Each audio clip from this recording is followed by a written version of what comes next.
Bueno, nos metemos en uno de los principales temas de preocupación por estas horas. La coordinadora de mutualistas advierte por saturación en los 3 niveles de asistencia y solicitó a las autoridades aplazar este cronograma de retome de la asistencia presencial. Para conocer los detalles, estamos con el vocero, con el doctor Carlos Cardoso, a quien le damos nuevamente la bienvenida aquí en Arriba Gente. ¿Cómo le va, Cardoso? ¿Qué tal? Buenos días, ¿cómo andan ustedes? Muy bien, bueno, ustedes han emitido un comunicado días pasados advirtiendo por la saturación en los 3 niveles de atención. ¿Cuál es la situación que se está viviendo al nivel de las mutualistas? Bueno, el incremento de los casos, el incremento en la cantidad de casos obviamente conlleva necesariamente una cantidad de actividades que son de distinto tipo en todos los niveles de asistencia.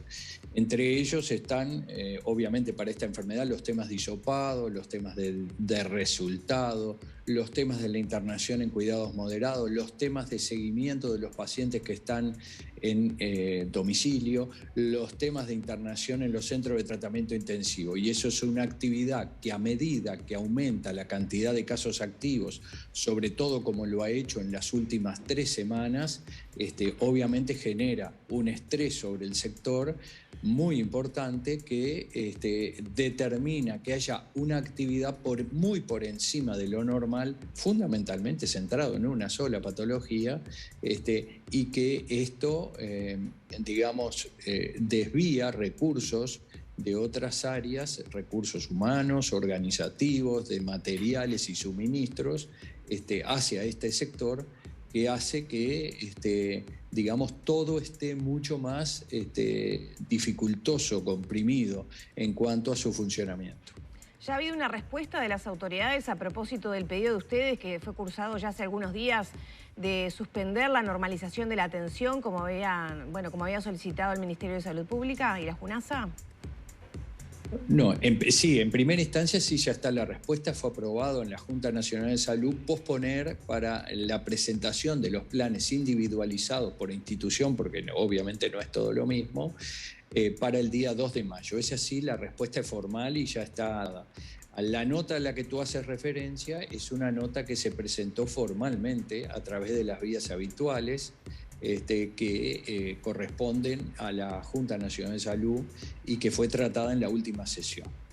Mientras tanto nos preocupa, bueno, cuando se habla de saturación, usted describía un poco cuál es la situación, pero concretamente, ¿se está viendo, retrasada la atención de otras patologías? ¿Se está viendo retrasada la atención o dificultada la atención de casos de COVID justamente por el crecimiento de casos? Bueno, acá vamos a tratar de ser bastante específicos. En primera instancia, la cantidad de hisopados diarios y la cantidad de hisopados para contactos obviamente ha llegado a un nivel que prácticamente está en las capacidades nacionales para realizar estudios. Para ayudar a eso, además de que existe una base científica, fueron desarrollados ya en el mes de febrero y puestos en práctica los test de antígeno como una forma de que en los casos que sirven se utilicen antes del PCR esta técnica, porque en cuanto a la especificidad de su diagnóstico es muy parecida en porcentajes para algunos tipos de pacientes y por lo tanto es una ayuda que facilita en definitiva los resultados. En cuanto a la organización, cada vez hay más personas obviamente trabajando en esta área. ¿Por qué razón? Porque si tenemos más de 3.000 casos positivos por día, imaginémonos en todo el país que si cada una de esas personas relata que tuvo 10 contactos solamente, hay que ir a realizar entonces ese número de casos positivos por 10 de hisopados en el día que corresponde. Estamos hablando del séptimo día, si las personas están asintomáticas o cuando se vuelven sintomáticas dentro de las 24 horas con síntomas atribuibles. Entonces, todo esto está haciendo que el funcionamiento esté en gran medida dedicado hacia esta enfermedad, hacia tratar de cortar las líneas de contagio, no solo en el área propiamente asistencial, sino también en el área de la vacuna. Pero en el área del otro extremo, del tercer nivel de asistencia, en los centros de tratamiento intensivo, ahí ya más de la mitad de las camas de los centros de tratamiento intensivo están dedicados a esta enfermedad en forma exclusiva. Cuando a lo largo de toda la pandemia nunca se superó el 18-20%. O sea, es una situación preocupante que al seguir el incremento de los casos en esta forma que viene e inclusive un mantenimiento en este nivel de casos, con una diferencia muy importante diaria entre solicitudes de ingreso y la sumatoria de altas y los fallecidos, que siempre es un número que está por encima de 12 a 15 personas todos los días, obviamente es una situación que lleva al extremo estrés a la situación de funcionamiento de los centros de tratamiento intensivo.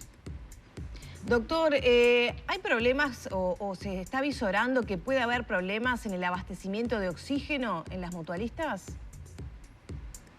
Bueno, en términos generales tenemos que decir que hay varias situaciones. Dificultades de abastecimiento hasta el momento no han habido, pero tenemos que saber que si continúa de esta forma el crecimiento exponencial de casos, la mayor parte de los tratamientos en domicilio, en pacientes internados, se basan en utilizar este medicamento que es el oxígeno. En el Uruguay existen 2 empresas que proveen de oxígeno líquido a las instituciones públicas y privadas, y además hay algunas instituciones que tienen su propia fábrica de producción de oxígeno, justamente de uso medicinal. Ahora, tenemos que saber que las fábricas de las instituciones que lo tienen adecuado para un consumo normal más un 20-25%, que no es la situación que hoy se está dando, que ya hay más consumo que eso. Y en segundo lugar, por algunas fusiones que se produjeron en los años anteriores, hay alguna fábrica de oxígeno de alguna de las empresas que están en territorio nacional, que puede poner en marcha una segunda empresa, y para ello ya le ha solicitado al Ministerio de Salud Pública el permiso para el ingreso de unos técnicos extranjeros que hagan posible que ingrese. Pero yo le quiero decir que hasta el momento, más allá de andar mucho más justo con todo, no ha habido, no ha habido desabastecimiento en el plano del oxígeno hasta el momento. Claro, pero la proyección, ¿cuál es? Usted algo adelantaba, ¿no? Si evoluciona la situación como estamos ahora, si se mantiene, ¿cuándo podría empezar a haber problemas? En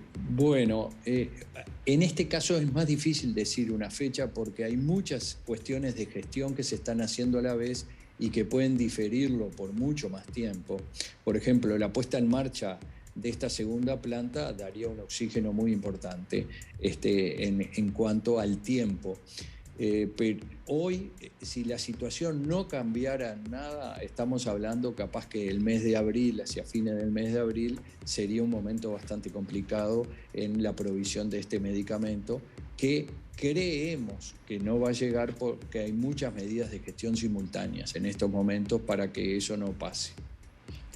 Doctor, le consulto de alguna manera por lo que ha sucedido a lo largo de toda la pandemia. Cuando comenzamos aquel fatídico 13 de marzo a conocer los uruguayos que el coronavirus se había instalado en nuestro país, todas las medidas que el gobierno adoptó fueron tendientes, estoy reiterando lo que fue en aquel momento el argumento, a preparar el sistema de salud ante la eventualidad de lo que hoy está sucediendo. Bien podríamos decir, con el diario del lunes, que Uruguay no debió soportar durante muchos meses lo que a otros países le sucedía, y aparentemente podríamos decir, tuvimos el tiempo suficiente como para prepararnos para esta situación que hoy sí se está dando con números tremendamente preocupantes en contagios, en cantidad de personas internadas, en camas de CTI, fundamentalmente en la cantidad de personas fallecidas. ¿Quiere decir que no nos preparamos adecuadamente, que nos confiamos tal vez en que la pandemia la íbamos a transitar de aquella manera que la transitábamos, incluso con días en que el SINAE informaba que ni siquiera teníamos nuevos casos, ¿se acuerda? Y no fue hace tanto tiempo, si uno se pone a pensar. ¿No nos preparamos adecuadamente? Muy buena tu pregunta, Mirea. En todo ese momento hicimos muchos aspectos de preparación, que algunos de ellos los voy a detallar, que tal vez son los más jerarquizados. Primero fue la capacitación del personal.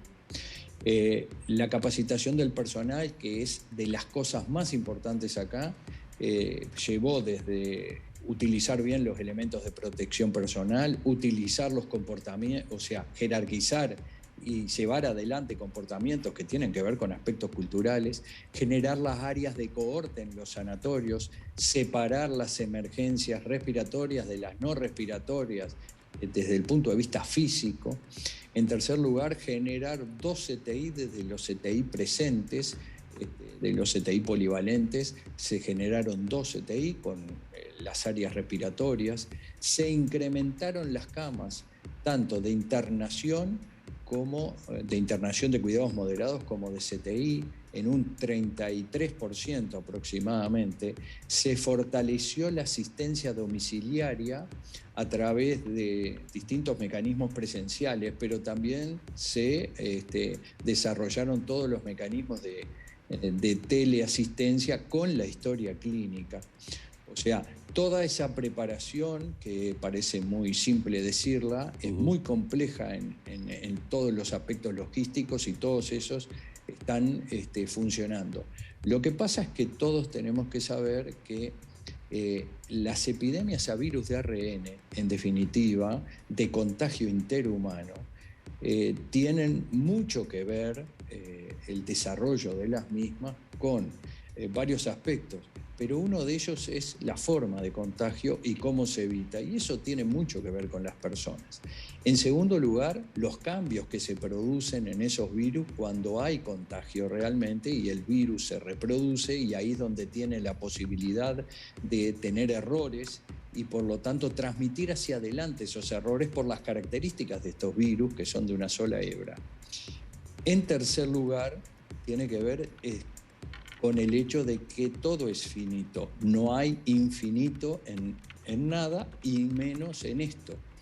Se pueden y se hacen capacitaciones de personas para que estén para que estén con el conocimiento para poder ayudar en estas situaciones, pero la estructura de base para los pacientes graves, en la parte de pacientes graves, es una estructura de formación de recursos humanos que lleva muchos años hacerla. Después, al ser toda la población susceptible, el primer nivel de asistencia que asiste en domicilio y que asiste en las emergencias institucionales, también tuvo que capacitarse totalmente para esta enfermedad nueva por muchas características, sobre todo con el 100% de la población susceptible.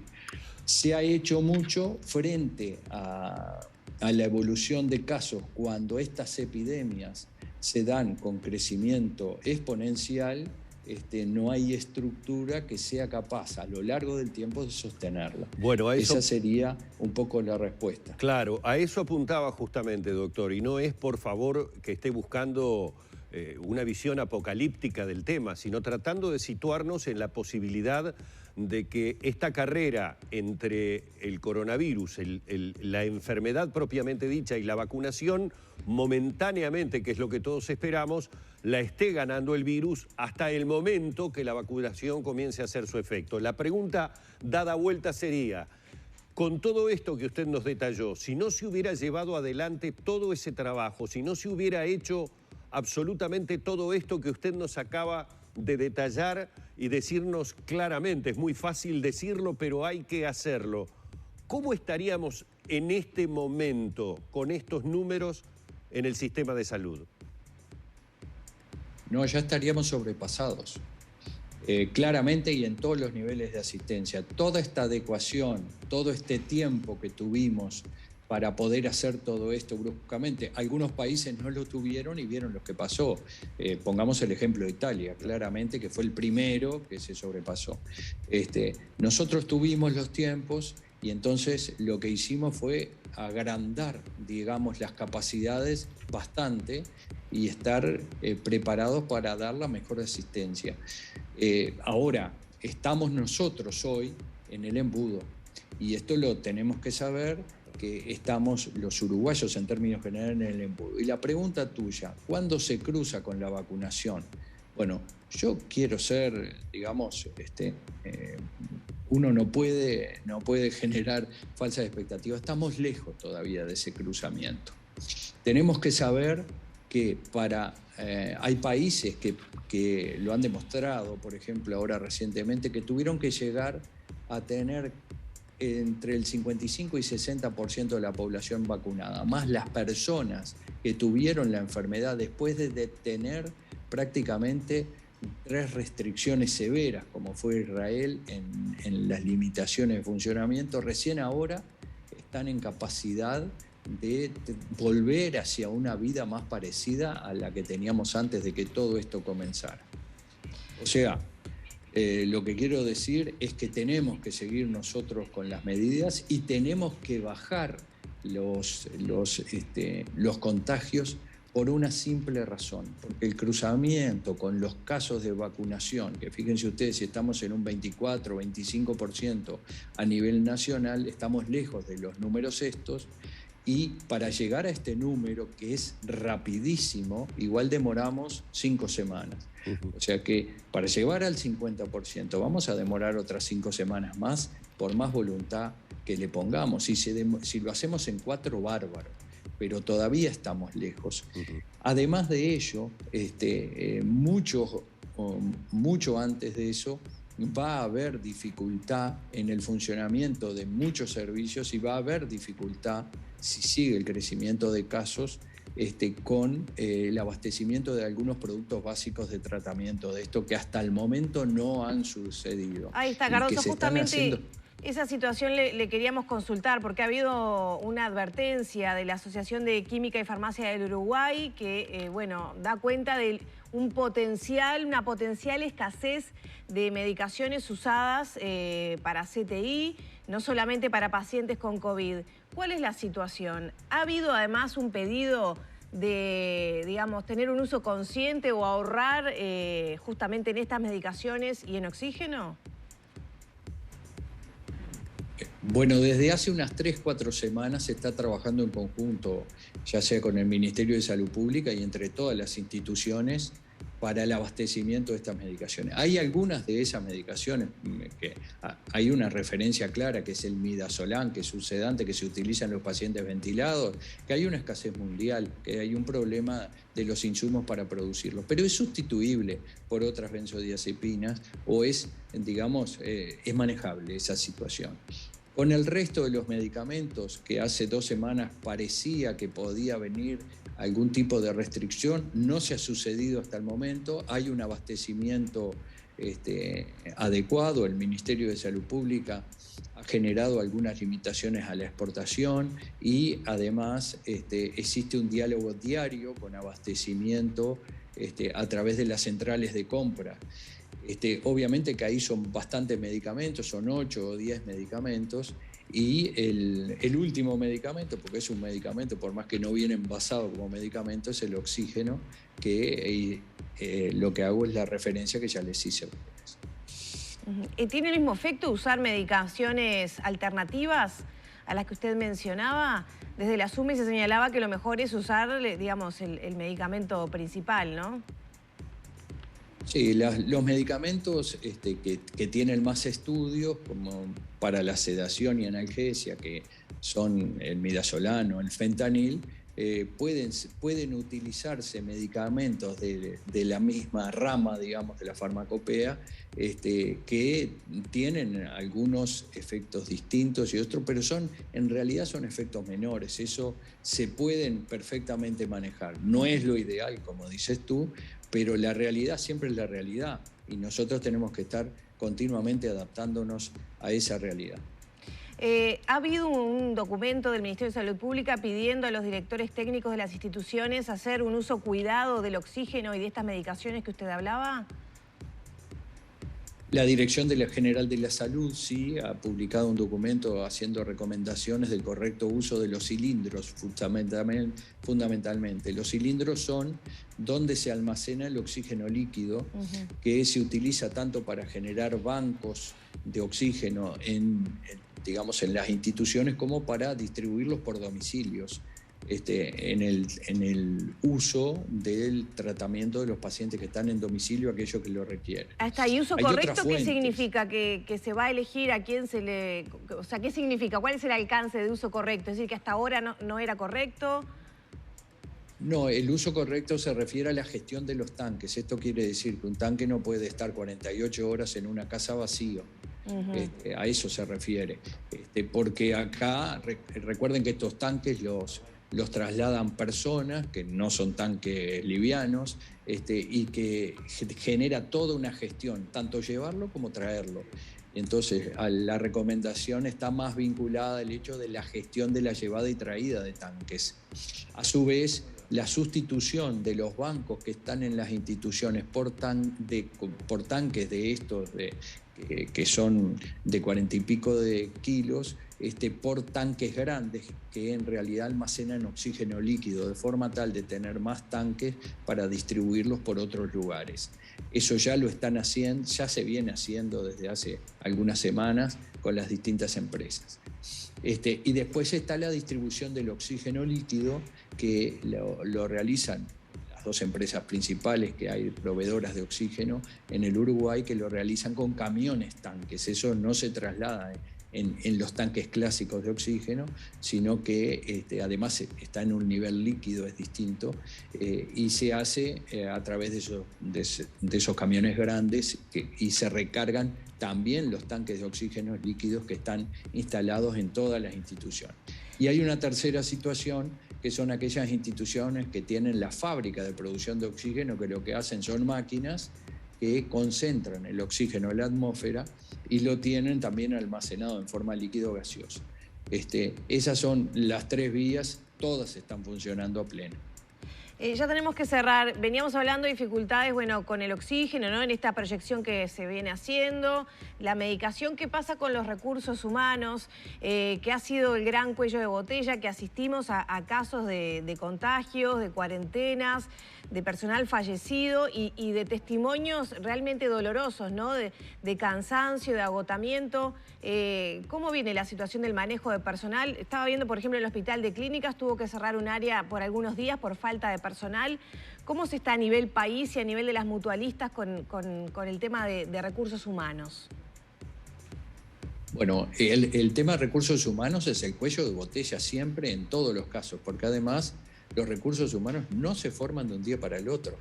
Cualquiera de las carreras de la medicina, usted sabe que son las más largas que existen en la formación universitaria de cualquiera de las carreras universitarias. Entonces, este punto es el punto clave. No hay nada que pueda sustituir, ninguna máquina que venga sustituye el trabajo y la mente humana para llevar adelante este trabajo.